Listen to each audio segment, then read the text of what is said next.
And we are live. Welcome back, everybody, to Behind the Tool Belt, episode 268.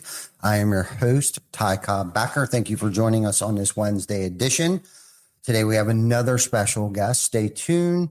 We will be back after our short intro from our sponsors.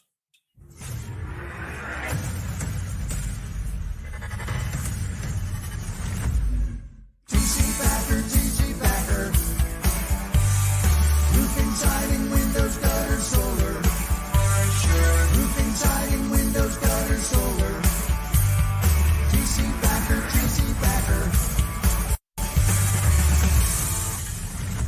Welcome to Behind the Tool Belt, where the stories are bold, the conversations are real, and the insights come to you live, raw, and uncut. Every week, host Ty Cobb Backer sits down with game changers, trailblazers, and industry leaders who aren't afraid to tell it like it is. No filters, no scripts, just the truth. Please welcome your host of Behind the Tool Belt, Ty Cobb Backer. Welcome back, everybody, to Behind the Tool Belt. Thank you for joining us on this Wednesday afternoon, 12 p.m. Eastern Standard Time on the East Coast here. Today, we have another fantastic guest, my friend, Aaron Thomas. I think I've done that to you a lot. A couple times. Yeah. It's okay. Aaron Thomas, who is actually, I think, would be considered our fractional CMO for TC Backer and amongst other hats that you wore here for us and still continue to help us improve the quality of our company, whether it's lead generation to our marketing efforts, our brand recognition, and all the touch points that we've been able to create throughout the county, the states, and everywhere else that TC Backer is and lives today. So we thought, why not get Aaron back on the show today? He either reached out to me or I reached out to you about Sales Gadget, and really making a big push and a big splash in the roofing and home service space for 2025. And I thought, why not have Aaron come on? Because you're in our building at least once or twice a week or on a call with somebody probably every day from our company. And the sad reality is that I don't get to see you very often. And I'm not just saying this part here just because we're live on Facebook right now, but I want you to know that I know what you do for us. And I thank you sincerely. I want this to be a public recognition that I do know. I speak with John on a regular basis. I speak with Robert on a regular basis. So I know what it is that you do for us and probably many other contractors across the country. And I know the quality and type of person you are, family person. You guys recently got married too, right? Got married Brooke 5 years ago. Was it? We recently had our first child. So we have a 5-month old at home. So yeah. August 31st. August 31st. Yeah. 2024. How I know that is why that stands out. Cause my birthday's in August. Okay. So, as I say, you're really good. August 31st. You just pulled that right out. Is it Caden? Acadia. Yeah. Acadia J. Yeah. So 5 months old. Congratulations on that too. Cause I don't know if I've seen you since then to congratulate you on that. So, you're a father, you're an entrepreneur, you're a husband today. So let's unpack that a little bit. Let's talk about your entrepreneurial journey and how you figure out, being a father, a newly father, somewhat newlyweds. I can't believe that's been 5 years. Have we known each other that long? Yeah. Well, I want to say, so we met in RoofCon back in the year before COVID, maybe 2020 or 2018, 2019. Something like that. That was a while ago. So that's a funny story in itself. Yeah. And how we met. But I guess let me share that story real quick. Cause this is crazy. How ironic. And this is how I remembered it. So, 4, 5, 6 years ago, whatever it was. So Aaron is local to our area. So never met him and still didn't meet him yet, but our team ran into him down at RoofCon in Orange County, Florida, at the Orange County Convention Center there in Orlando, Florida. And so they're like, hey, you got to meet this guy, Aaron. He's from Dover. And so we got somebody introduced us to each other. But more crazy is that I found out like you're from Dover, right? And your wife, Brooke, is also a Dover high school teacher or junior high, one of them. And that I think Mackenzie was one of your wives. She graduated a year after us, I think. She was probably 2017. Okay. We graduated in 2016. Okay. So you guys went to school together. Yeah. Okay. Yeah. I thought maybe your wife was a teacher of one of my children. So Rocket. Okay. She had Rocket in class. Okay. So that was 3 years ago now, whenever Rocket would have been in 7th grade. Yeah. So crazy, weird how small our roofing space is. Wild. But crazy weird that it took us going to Orlando to connect with each other. So, and honestly, I'm grateful that we have done that, have met each other, because of just the wonderful things that you have brought to our company and in our lives and stuff. And I know John just admires the shit out of you with the technology and the brain power that you bring to our company. And of course, so do I. And, in the sales people, there's probably so much that you do here that I don't know or are unaware of. And along with, and I'm saying that because I'm sure our sales team and people have no idea what it is that you actually do. And that's kind of what, we'll unpack that a little bit. But before we get there, let's talk more, about like your entrepreneurial journey. Yeah. Like, how did this space find you? Yeah. Good question. So I actually got started in entrepreneurship as a mobile DJ. So I don't know if you knew this, but I was going through high school I wasn't even high school. I was 13. I couldn't legally get a job yet because of labor laws. And I'm like, how do I make money? What am I passionate about that I could use? What skills and talents do I have? And it was music for me. So I was always into music growing up. I was in marching band, played drums. And I'm like, what if I'm just a mobile DJ? Like I could make some cash on the side. And so I asked my parents, I'm like, are you cool with this? Like, yeah, like we're not going to like financially support you in it, but like, if it's something that you want to do, like go, like we're behind you 100%. So it was through that. I did that for 4 or 5 years, grew that to a point where I was doing more weddings on the weekends. Mm-hmm. I got stressed on weekends a lot because it was like the bride and groom's big day. Yeah. And it's like, this has to go perfectly. You only get married once, or it's just such a big moment that I was like, I don't want to be the DJ that drops the ball. Yeah. So it was very stressful. And I'm like, I don't know that I want this lifestyle anymore. I don't want the stress, and I don't want to always be on the weekends. Like that was the biggest time where people got married, Friday, Saturday, Sunday. So it was through that. And then I ended up selling that company to a larger production company that did audio, video lighting for concerts and tours and more corporate events. And so when I sold to them, they're like, hey, would you join our team as well as like our sales and marketing rep? I'm like, yeah, sure. Like that sounds cool. I would love to learn marketing. And I was doing a little bit of marketing for my business at the time, but to kind of take those skills and apply it to a bigger business, I saw a cool opportunity there. So worked with them for a couple years, and it was through that I really developed my love for marketing, that passion. Fast forward a year after that, there was at the time the pastor of my church, he recently wrote a book, and he was like, hey, I want to take my message of this book and expand that beyond the 4 walls of the church. So from there, hooked up with him, and Michael Anthony, like he's a huge mentor in my life and still a good friend to me to this day. He married my wife and I. Wow. So I worked with him for about 2 years. And then I was like, hey, we're doing all this great stuff for you. I'd love to apply that for other businesses and stuff. So that's when the marketing agency came about. We started to apply the same skills and principles to different businesses.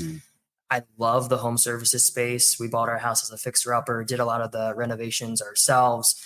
So I liked the trades. And I'm like, there's a huge need for it in the trades because there's a lot of lead generators and marketers out there that they say a lot of things and they can't back that up. So I was like, how do we transform the industry? How do we transform the space and lead with integrity and honesty and transparency? Right. And that's why we're here. Yeah. No, the one thing that stuck with me when you were sharing your story, especially early on in your entrepreneurial experience, was that you early on had experienced the pressures that come along with it.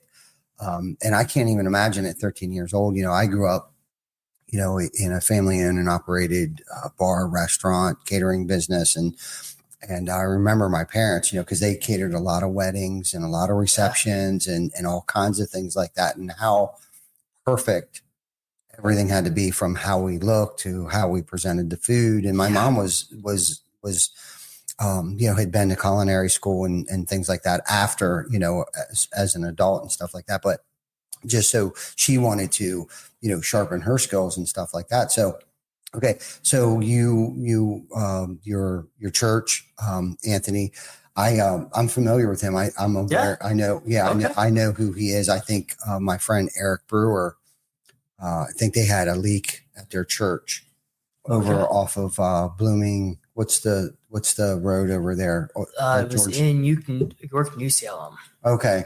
Yeah.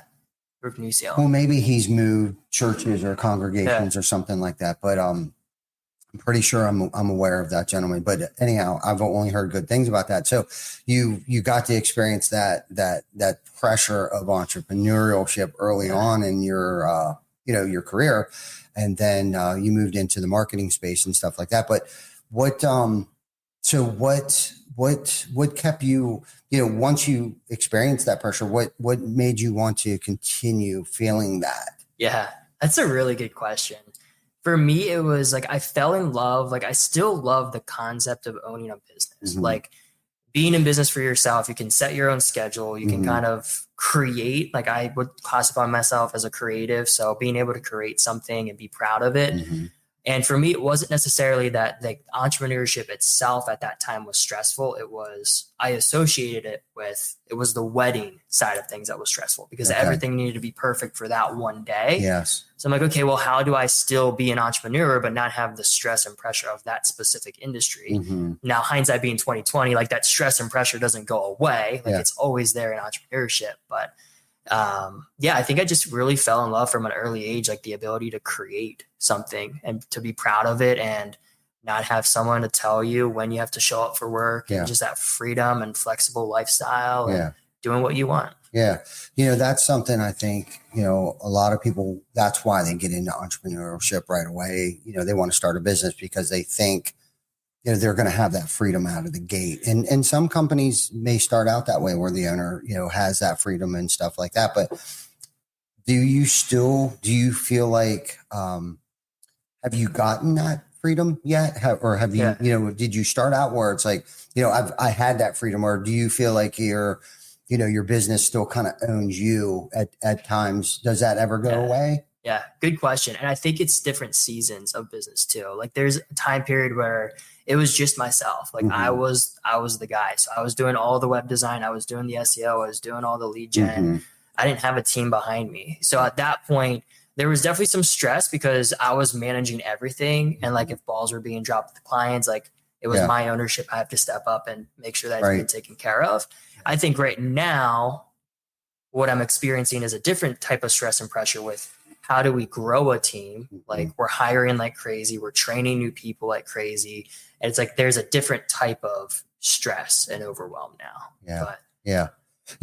To touch more about that, because I was thinking earlier, when you said the pressure from the weddings, right? Like, that's just isn't, I felt like, you didn't like that because you can't thrive in that type of pressure. You know what I mean? But like, for me, right, there's pressures that I thrive and I do really well in. It's almost like I need to have that added layer of pressure in order to perform very well, but it has to be, a project or the industry that I'm in that I have a passion and need that extra push of anxiety to be the creator, or the builder or whatever it is that we're into.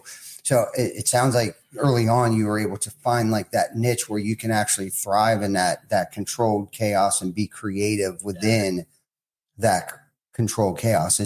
Would that be accurate? I would say it's like the whole concept of like falling in love with the game. Like, when you realize that entrepreneurship, it's not necessarily a destination. Like, do we have goals to sell and like build this big, massive company and have that legacy? Absolutely.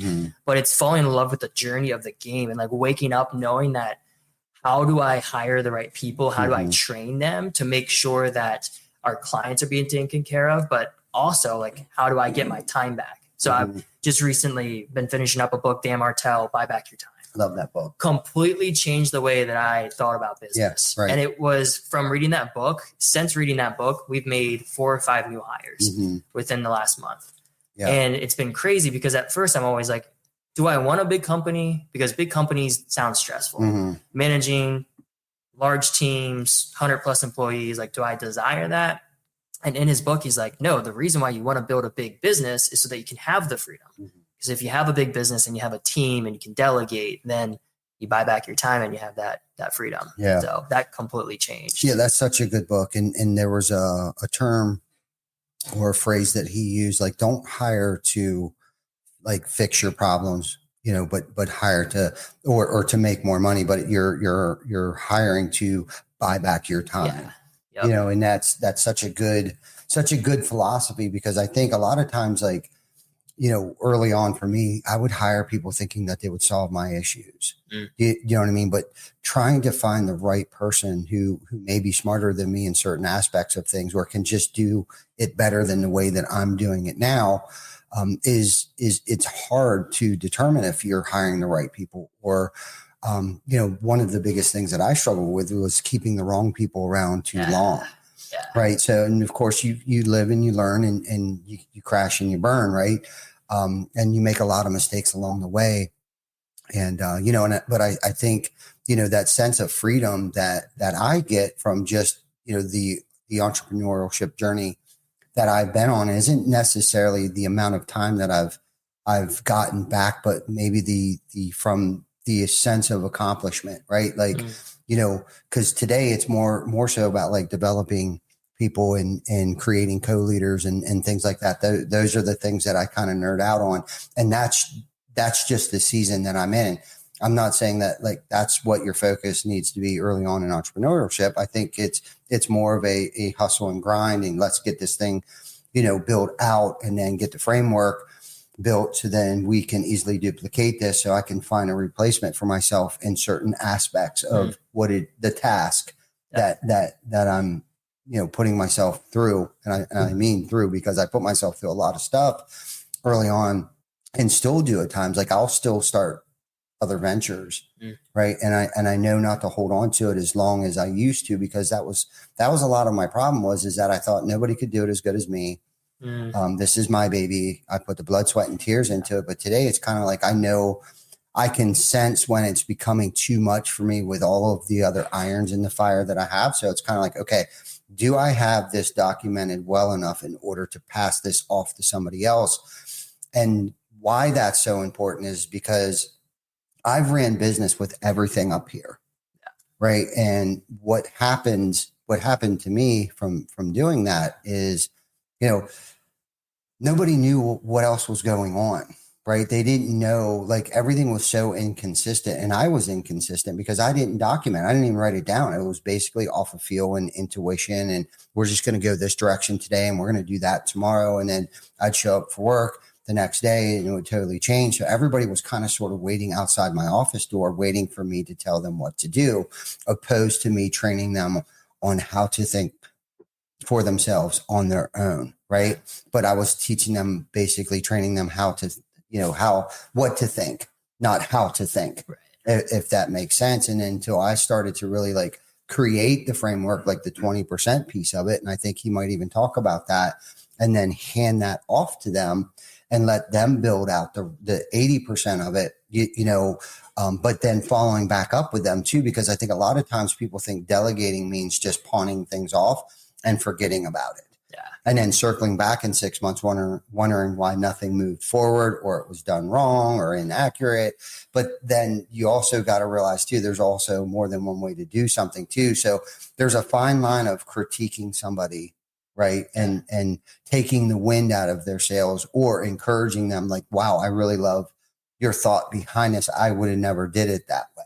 Yeah. You know what I mean? Doesn't mean it was the right way or the wrong way. It was just the way that they came up with finishing the project. Yeah. And I love hearing you share about that, because you can sense the passion that you have with building into people. And I think oftentimes, going back to the previous point about like freedom and like what is freedom? like, I think sometimes we associate with freedom with, oh, hey, I'm just going to sit on a beach and sip cocktails and like life is good and I'm not going to work at all. Yeah. Like, to me, that's not what freedom is. Freedom is being able to do what I want with my time, of what I'm passionate about. And like, you went from being a roofing contractor to being a business owner, that instead of your time focused on building roofs and projects and all of that, you now have the freedom to use your time to pour into a team, to coach your team, to make sure that you have other co-leaders stepping up in the organization. Mm-hmm. That's where you find your passion. And like, that's freedom. Like, you're still working, but you're working and you're allocating your time to what you're passionate about. And what's funny about that is I'm probably working more now, but I don't really necessarily consider it work, because this is just what I do. Yeah, and it's fun. And you're so right about, this is what makes me feel free today is basically choosing, okay, I want to pour into this person today and not being held captive or handcuffed to my business where it owns me and it's dragging me through the mud and I can't see the forest through the trees, because I've been there. And sometimes I can still get myself in that position where it's like, I've lost the clarity of like, you know, whether it's from like, what is my purpose today? Or, you know, it's so close to my face that I can't even make a decision. But like I said earlier, like I know now to let go sooner, you know, because that honestly, quite frankly, I wish I would have probably let go a little sooner, because we might be a little further along. But at that moment, when you start to let go of certain things, task, jobs, you know, responsibilities and things, and start empowering other people, when you let go and start encouraging and empowering other people, that's when the true growth of the company starts to happen.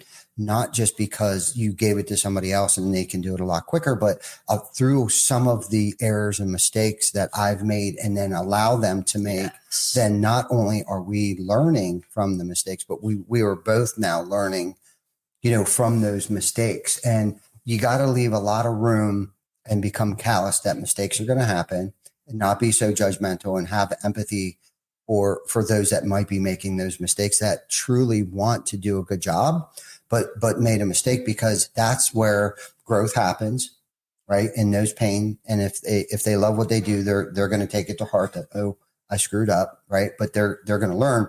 And so many scenarios are going through my head right now where, you know, I've watched people make mistakes and guess what? It's never happened again. Yeah. But that's where like SOPs and KPIs have been developed and born. And that framework that we talked about earlier, you know, the framework is basically our standards and operating procedures, you know, and like, this is what I've came up with so far, and, you know, take it and run with it and, you know, benefit from it, you know, reorganize it, you know, do what you want to do with it, and giving people that authority to be able to do that is where true growth for me took place, because that's not me. That wasn't me 10 years ago. Yeah. You know, it's my way or the highway, but you know, here's what I've come up with. You take a look at it, see if it works, if it doesn't work, because I'm sure there's a lot of nuances and corners that I can't see around at this, you know, at the level that I'm at, but here it is, go with it, run with it.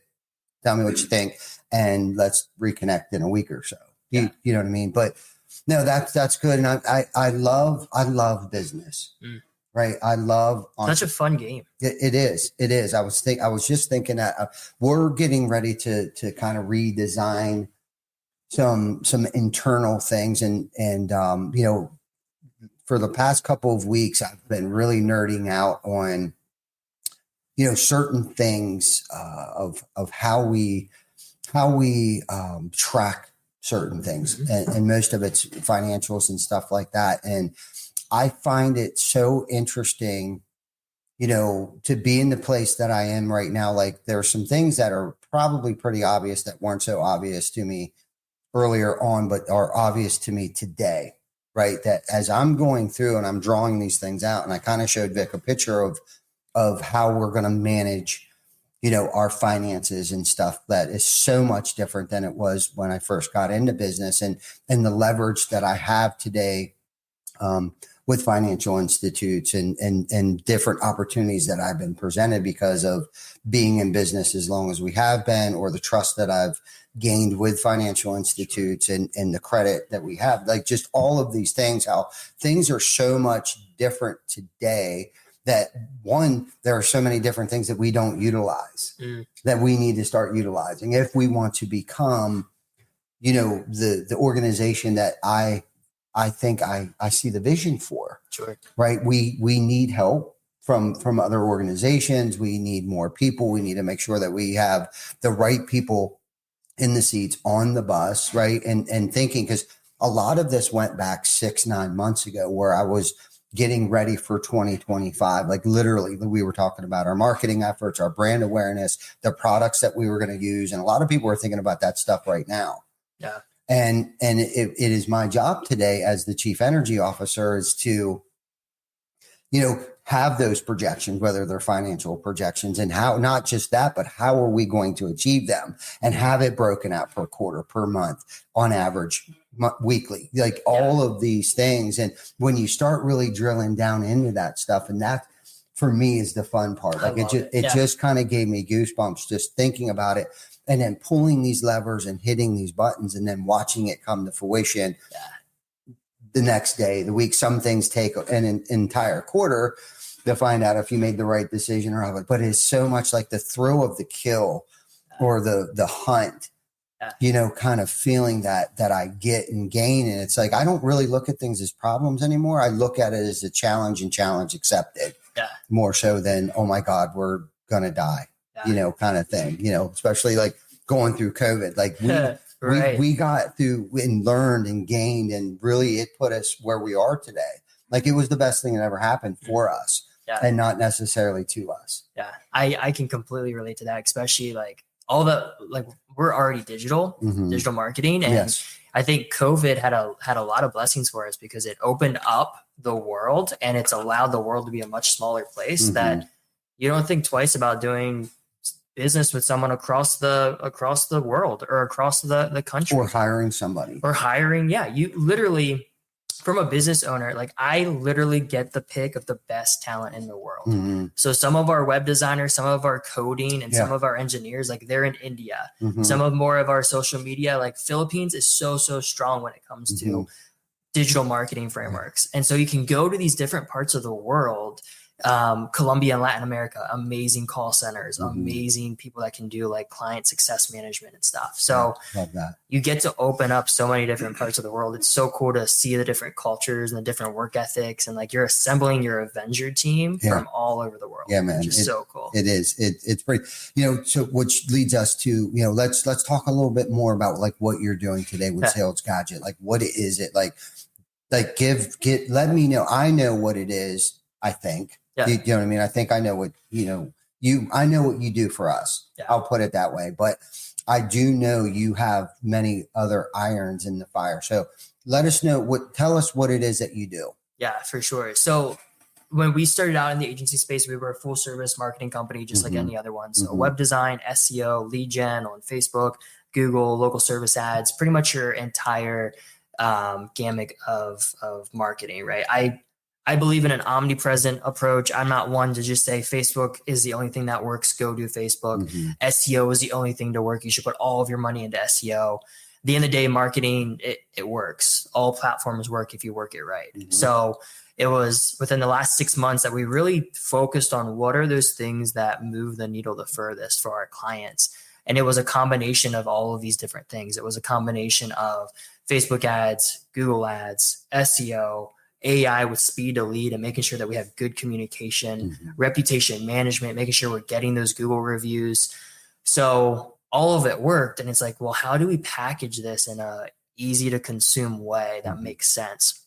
So that's why we developed our 4-pillar marketing framework. So we have 4 pillars that we focus on. One is our neighborhood takeover strategy, which is all about Facebook ads in a very localized area. So we actually teach and train sales teams to record selfie videos in front of a neighborhood sign, in front of the local giant, the Walmart, key visual hooks where people can relate to and they drive by often.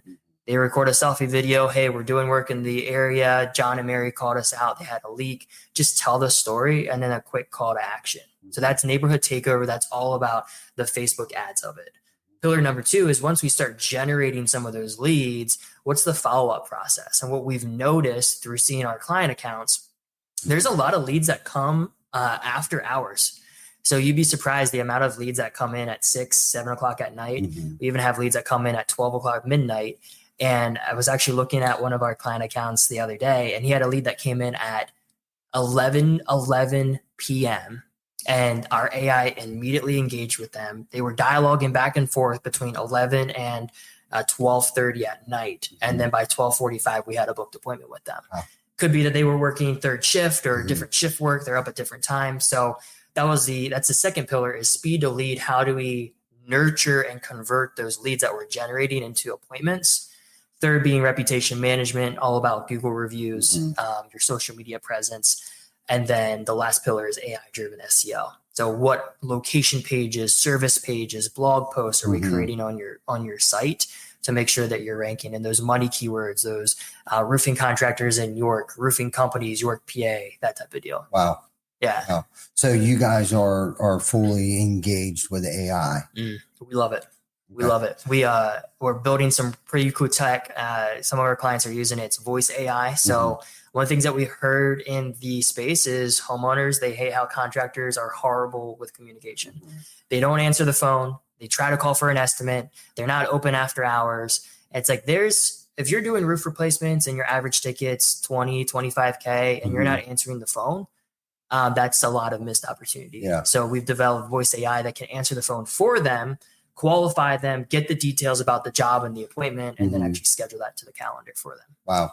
Wow. How do you see AI changing our industry?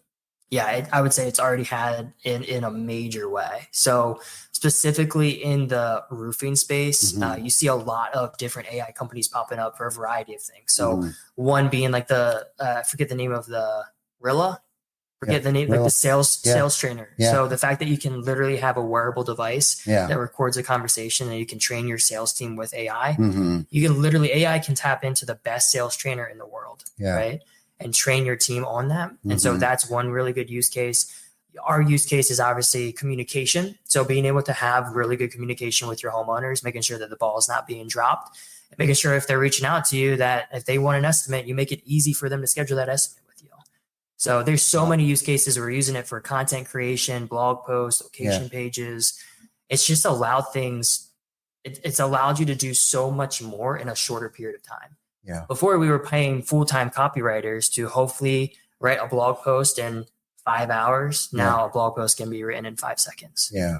Multiple. Yeah. Blog post. Yeah. So would you say AI is the engine behind a lot of the stuff that you guys are doing and performing for contractors today? Yeah. So I would say that it's not the only engine. Like, I'm not one to believe that AI, it produces it and you should just copy and paste it and put it right on your site. Right. Like, it needs some massaging. It needs some tooling for it to sound good, and for Google not to like say, hey, you're obviously just producing all this content and it's just scammy content. So, but we train our team to use it when creating outlines for content, when doing keyword research and analysis, when creating the baselines of how do I create Google business profile posts, social media posts. So we empower a team to use it, but making sure that you still have the thought process like that. How am I going to adapt this so that you're compliant with search engines and all that fun stuff? Yeah. So let's just say we weren't using AI, if a roofing company that wasn't using it, how would they go about? Like, where would I go? Do I just call you up, or is there so many other companies out there? Like, is this a special niche that you have cornered the market in? Like, what should I look for too? Like, if they say that they use AI for SEO and for writing blog posts and things like that, like if I had no idea what I was doing, what should I look for? Yeah. I would say a lot of what we're finding in the space is just making sure that if you're a roofing company, make sure that you do the due diligence over asking the right questions with your marketing agency. So if they prove to have some magical secret silver bullet, I would call them out on their BS and say, like, what is your silver bullet? Because there's not a magical system. It's marketing principles. And when applied correctly, that's where you see success. Yeah. So yeah, I would say, like, if you're looking into this type of deal, there's a lot of solutions out there that if you're tech savvy, if you're a business owner that you like to geek out over the tech tools and AI and how to use it to grow your business. There's so many resources out there that you could probably perform a lot of this yourself. Okay. You can go to ChatGPT and have it prompt it to create blog posts or location pages, or ask it like, hey, I'd like you to act in the style of Alex Hormozy and Grant Cardone. Please produce me a video script that I can use to get more leads on Facebook. Boom. Gives you a script, pull out your phone, put on a teleprompter app, record it. Like, there's just so many use cases that if you just embrace AI and not view it as like AI is too complicated, too technical, there's no way that I'll know how to utilize it. Like, just start opening up ChatGPT and just talk with it. And then you'll begin to see the power of how you can use it in content creation and your marketing. Would you say that if a company elected not to start using AI, like what would be the ramifications of that? Yeah, you're going to be severely left behind, because you got to think like your competitors, they're embracing AI, they're producing content at scale. Google loves content, right? They love blog posts. They love making sure that you're an authority on specific topics. They want to make sure that they understand your locations that you serve. And if one contractor is only producing one location page a week or one blog a month, and you have this other competitor that's really embracing AI and they can do that stuff with speed and ease, and they're producing 20 location pages and 5 blog posts or 20 blog posts a month, which one do you think is going to win? It's going to be the one that's producing the most content. So would you say most businesses are applying AI as one of their helpers for marketing? I think, I think a lot of businesses, they want to, but they might get stuck on like how to. Like AI is such a buzzword. Everyone's using AI, and it's like, well, what does AI actually mean? What is artificial intelligence? Right. Yeah. And how do I use it? Right. And there's so many different use cases. Like I said, there's the content creation side of it, of producing content for your website, your blog post, location pages. But then there's also, how do I utilize AI to make sure that my homeowners are not being left behind and missed calls are happening? So it's one of those things that can be overwhelming when it's like, all right, I got to use AI for my business, but what does that mean? Right. You got to break that down further and be like, well, what does it mean to use AI in my marketing? What does it mean to use AI in my communication strategy? Right. What does it mean to use AI in my sales training strategy and philosophy? And what tools can I use to adapt it? So I think a lot of companies want to use it, but it could be overwhelming with, where do I start, or how do I do it? Yeah, because that would be my question. I mean, if it wasn't for you and John and a couple other people, I mean, I wouldn't know where to get started. Yeah. You know what I mean? And that's why we've been so lucky to have met, because you have seemed to be out in the forefront of, the new technology that's moving. And that's the other cool thing, that I love about business too, is being an early adopter of something, and trying new things and thinking outside the box. And AI is definitely that thinking outside the box, but it's been around long enough for people like you and companies like Sales Gadget to have, I don't want to say master it, because it's like Google, things change all the time. It's staying up, but like, this is what you do every day. So you are more dangerous with it than anybody, quite frankly, that I know at this point. What do you think the biggest mistake is? I think it's been around long enough. What do you think the biggest mistake that you've seen people are using, how they're using AI right now? Yeah, I think it goes back to just thinking that AI is going to magically solve all of your problems with no other human input. Like, I'm a firm believer that there's going to be job roles and people are going to be hiring AI engineers specifically for prompt engineering.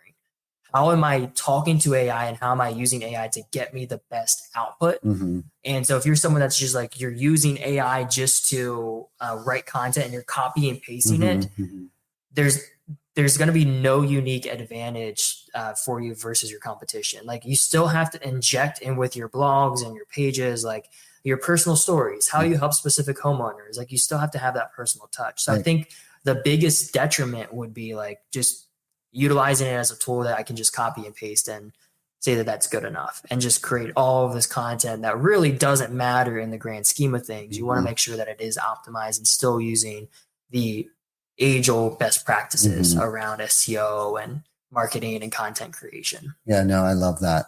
What do you predict the future of AI looks like? Yeah, it's It's a scary one too, because you hear all the horror stories about how we're all going to be replaced by robots and like this dystopian vision of what AI is doing. Yeah. Do I see that as a concern? Sure. Like the amount of advancement that we saw from 3-4 years ago when ChatGPT and OpenAI like first became a thing, consumer level, and to where it advanced now, like it's crazy the how much advancement happened in those short 2-3 years. And so fast forward 10 years from now, 20 years from now, like what does that really mean? So I think there are, as with anything, the internet was an amazing invention, but is it also used for a lot of really evil and corrupt things? Of course. For sure. Yeah. AI is going to be the same thing. There's going to be a lot of tremendous opportunity to do good.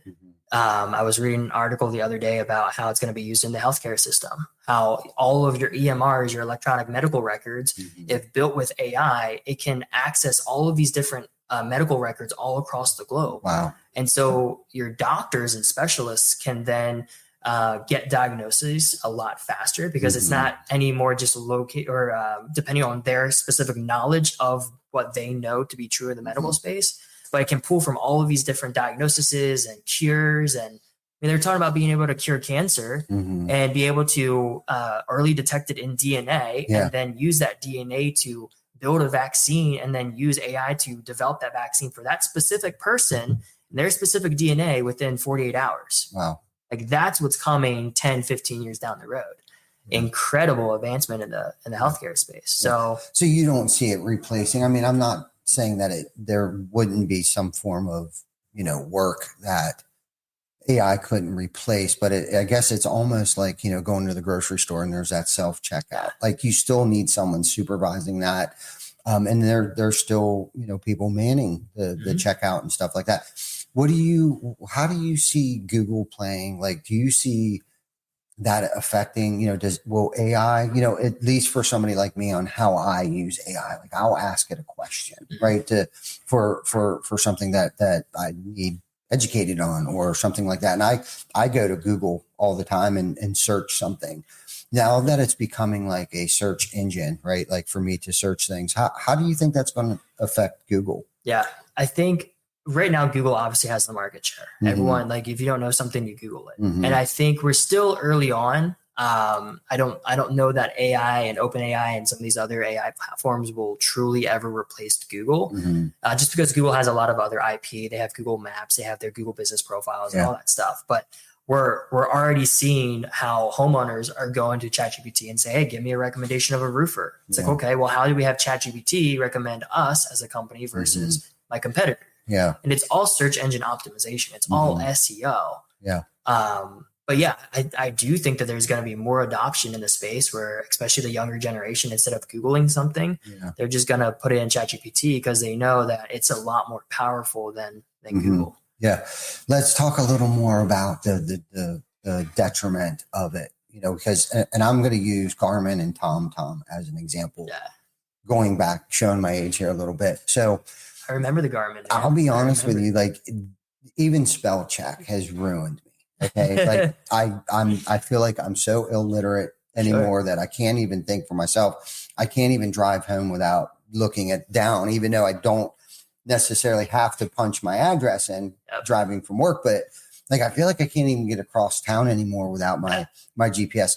What type of effect do you think ChatGPT is going to have on people in that sense? The reason why I brought that up is me personally, I'm very careful with how I use ChatGPT because I know I'm looking back over my life, right? When, when I was a service manager for a roofing company and I got around York County with, I can't remember the name of the map book. It was like a book, literally like a book that you could get at Rutter's or Tom's when Tom's was a gas station. But I would literally use that and highlight, routes of, when I would plan my day because I was in the service department. So I do, a 40-minute job here, a 2-hour job there. So I would try to map my day out. And then, TomTom came about, right? And then Garmin came out with their, where you would suction cup it to the windshield and And then that technology got more sophisticated where I could actually start plugging in all of the addresses, and then it would kind of tell me how and which when Which way to and what, go. in chronological order, right? And so for me, I'm not the most smartest guy in the room, which I used to think I was at one point in time in my life, but I've surrounded myself, fortunately, around a lot smarter people. But I don't want to make myself any dumber than I already have become because of the tools and technologies that I use today. So for me, I'm very, very leery, or not leery, but very conscious of how I use chat, especially ChatGPT, that form of AI, because I even went back to writing notes instead of typing notes. And I went back to actually reading books instead of listening to books because I felt like something, like I wasn't retaining things as well as I was just even a few months ago. Sure. Like is when I probably started to notice where I started to become more dependent upon technology, where, like you said, I couldn't even think like critically or problem solve without going to, hey Siri, how do you spell? Yeah. Hopefully I don't pick that up. Sorry. Go away. She's always listening. But so I was asked to, I co-authored in 2 different books. One was Hunter Blue's recent book. And then Daniel Zavatny had asked me to co-author amongst, John Scenic and a whole group of just really smart people. So I was very flattered. And I, of course, I'm a procrastinator, but not just that. It was just kind of like, what do I want to write about? How deep do I want to go? There isn't much space. So I got to cram it all in there. And somebody made the comment to me, like, why don't you just chat GBT it? And I was like, I don't want to do that. Yeah. Like that. I want it to be me that writes this. And as I started to write this, that's when, because this was several months ago, and Daniel asked me before Hunter did, that's when I think I started to realize, like, holy shit, like I can't even string together enough thoughts because of one, where I was at that time with everything else that was going on, that I needed to have like everything quiet. I needed to make sure it was like a Sunday morning where I just kind of like, I can jam out pretty good on thoughts and theories and plans and visions and stuff on Sunday mornings. But I thought, how pathetic is it that I can't even really write my own life story without relying so much on spell check and Grammarly, right? Which is so super freaking annoying, right? But I've actually learned how to use Grammarly to my advantage to help me with my grammar and punctuality and things like that, because I started to like practice, like, putting commas in, like that, you start text messaging, like none of us are great grammar kings when it comes to text messaging. Like, yes, should have a comma, then sir, then exclamation point. We're writing yes sir exclamation point. Yeah. Do you know what I mean? So it was like a reminder to me of like how horrible of a writer that I am. You know what I mean? I know that might sound crazy, but it's kind of like I'm going back to like the basics. I'm reading literature. I'm reading books. Yes, I'm listening to podcasts, and I do listen to books and things like that. But I'm actually taking the time to sit down and write things out. All of my notes here, most recently, I got myself the old school graph paper with the holes already punched in it, so I can put it in a binder, because I can't just have notebooks, because I'll lose it and just, once I fill it up, then what? So I got myself a little 3-ring binder that with some graph paper in it, and I literally started to love that. Started to write again, because I found myself not knowing how to write words that I know for a fact that I knew how to write in the past. So for me, I think that's what technology on the negative side has started to do to me. And like you touched on earlier, I'm terrified for our children and our children's children of, are they even going to know how to communicate first and foremost with each other without emailing or text messaging or whatever form of communication might be out in 10 years, that maybe it might be able to read your eyes. I have no idea. Like, we won't even have to. You just think it and it just Yes. Yeah. You know what I mean? So it's just, and I guess if there's a message in there, I would say, be careful with it. It is a powerful tool, but be careful and leverage it like you would anything else in life or in business. Leverage it to create reels. But again, it still needs someone to supervise it because they may spell fish, PHISH, when you needed it to be fish, FISH, right? Thank God. Hopefully I didn't misspell them because my brain's becoming mush with all of the new technology. But I've seen that. And I've seen people make those mistakes where they're just trying to churn and burn reels out, but they didn't even edit the subtitles in it. You know what I mean? Or the text at the bottom where it's popping up. So yes, that's, if there's a message in there, just be careful, get back. And there's nothing wrong with reading a book. Yeah. And writing out notes. And it's refreshing too. Like when you're, especially for me, like I notice myself, like I use technology all day long. Mm-hmm. I look at a computer screen all day long. Yeah. It's like nothing gives me more energy than like if I can go home and just like read a physical book and like be away from my screen. Yeah. So in a sense, like I have so much more appreciation for the analog, even though that what we do is a lot of digital. We do it because we have to, and like it's a good tool to use for efficiency, but never lose sight of like going back to the basics of handwriting stuff. I mean, even like from team building, like go out of your way and do a handwritten note versus like a text message of appreciation. Right. Like that alone will help tremendously in your team culture. So there's just certain things like use it as a tool. Use it as a tool and don't just rely on it 100% of the time, and just utilize it in a good way and be aware. Like self-awareness is also a huge key of, am I depending on this a little bit too much? Do I need to step back and start handwriting stuff again? Do I need to read more physical books and stop with the audio books? So just, have that self-awareness to know if you're in too deep. Yeah, for sure. So what makes Sales Gadget stand out? Yeah. From any other sales gadget type of tool or company? Yeah. I would say the company level, just like our culture of who we are, like we do business with people, and we lead with transparency, integrity. We focus on character, and you hear the horror stories, and just recent clients that we signed up, they always have the stories of like, oh, this marketing company burned me. They're a scammer. And it's like, we're put here on this planet and this earth for a reason. And we want to make sure that we're doing good work and we're performing for people.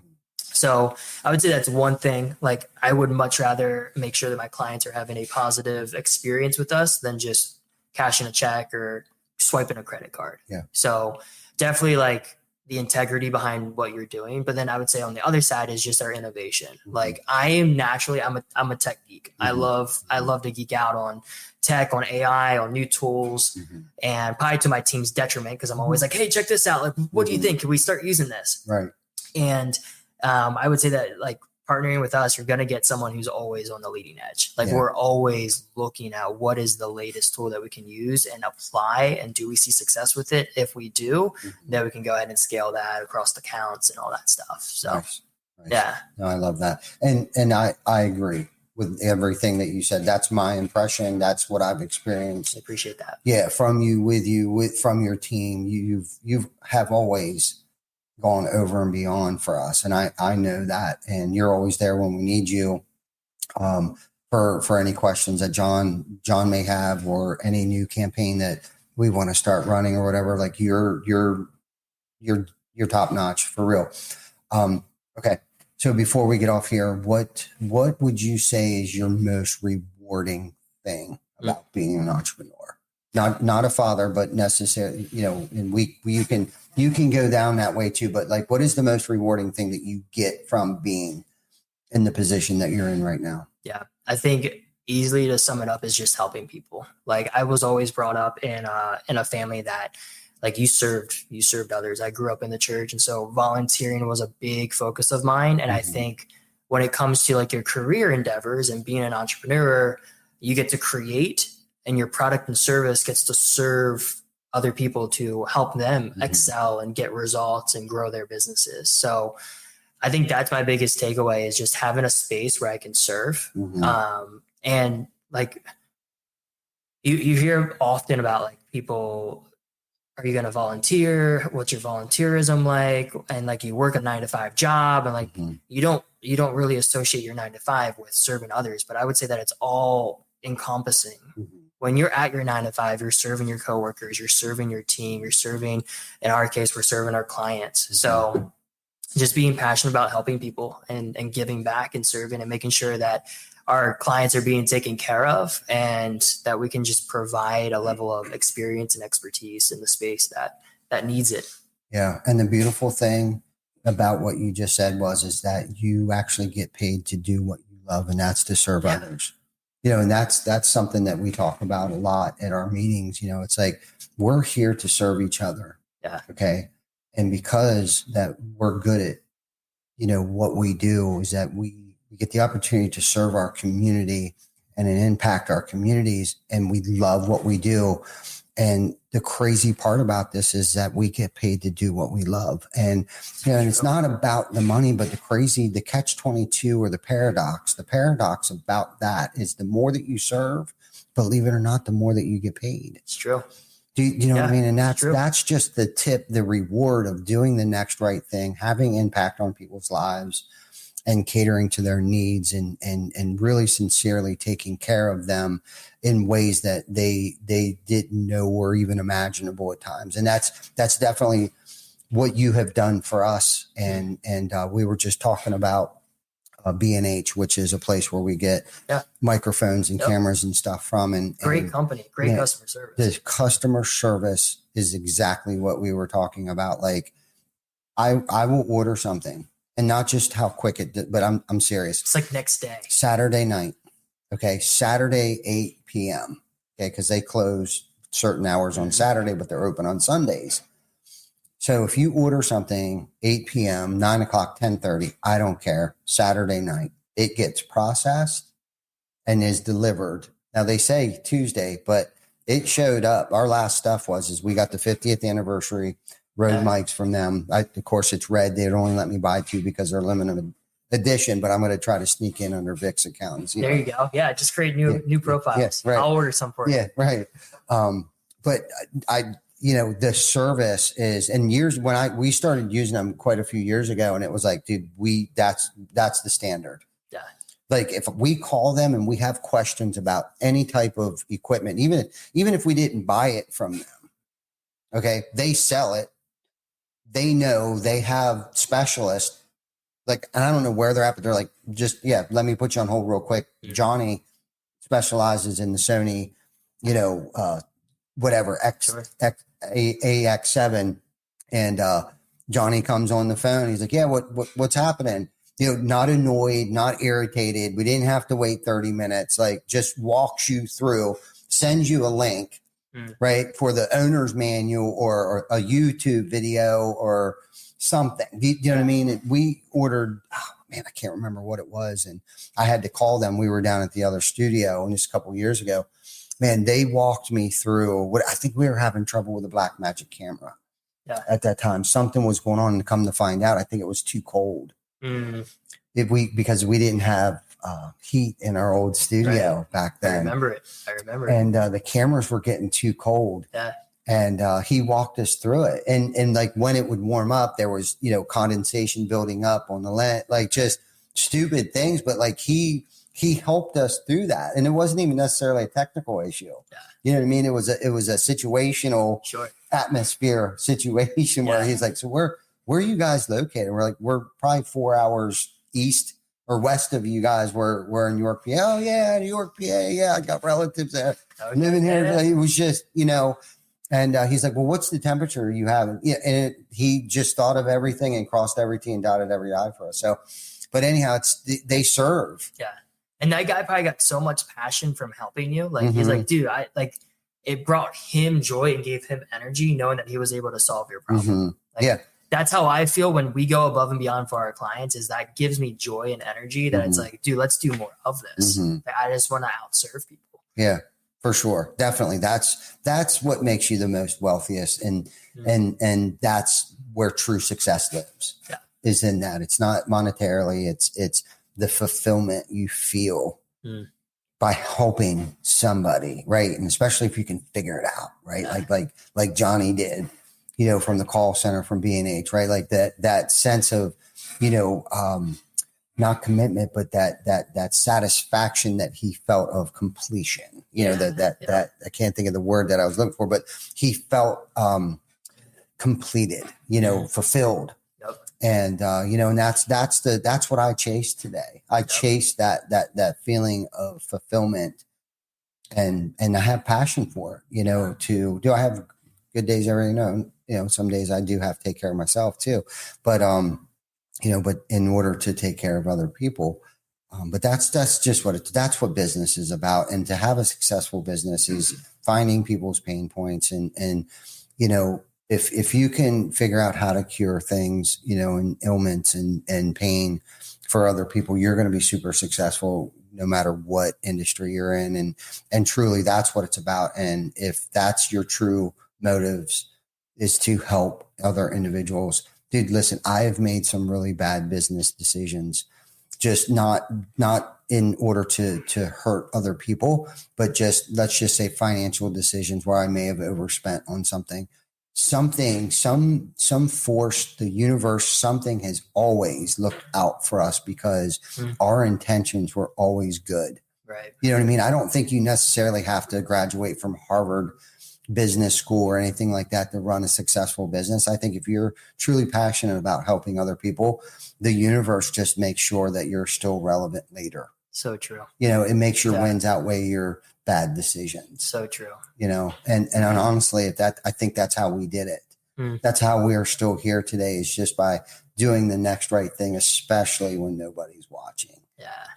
Yeah. So cool, man. What a great conversation. So your pastor's on here. Yeah. Ask a question. Okay. Post it up. Yeah. What we got? Michael Anthony.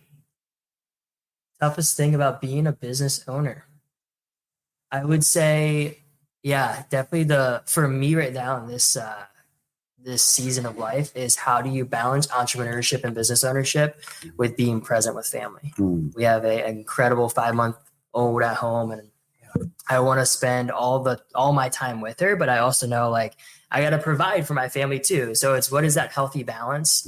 Not letting business consume me, but how do I have that healthy balance? I don't believe that there is a such thing of work-life balance, because I think it's always a dance. But I would say that's probably the most challenging and toughest part right now is just time. When you're so passionate about something and you want your business to succeed and you just want to serve people, it's easy to work 50, 60, 70 hours a week because you enjoy doing it. Yeah. But you can't neglect what's happening at home and all that. So no, I would 100% agree with that statement that you just made, finding that we call it work-life blend, because I don't know if there's ever going to be a balance. But I find that the more time, especially in the season that I'm in right now, 2 years ago, I started to make sure I spent some intentional time with Rocket every morning. And I kind of have strayed away from that, actually, with, traveling and stuff and time zone changes and stuff like that. My sleeping pattern gets a little goofed up, but I find, I try to arrange my schedule where I'm home on weekends, and I do that so I can spend enough time with, my grandchildren, my children, and most importantly, Jana, because I find, you never shut off. I think the battle of trying to shut it off, business, I stopped worrying about that so much, because when I'm in a different atmosphere, and usually with my family is when some of the best visions come to me, when I can actually remove myself from my office or out in front of the computer screen or off my phone and put my phone down for a minute. And we're outside working on a project together. Rocket and I built this golf net. It's like a batting cage. Literally, we built a batting cage for hitting golf balls. We both started playing golf this past year, and that took our relationship to a whole nother level, was learning something together. That's cool. But it's become so rejuvenating for me, even though it's an hour here, an hour there, half hour there, 3 hours here. It becomes so rejuvenating for me to have to get that clarity back again and why, and helps me put things in perspective because I love them so much. I can't fail.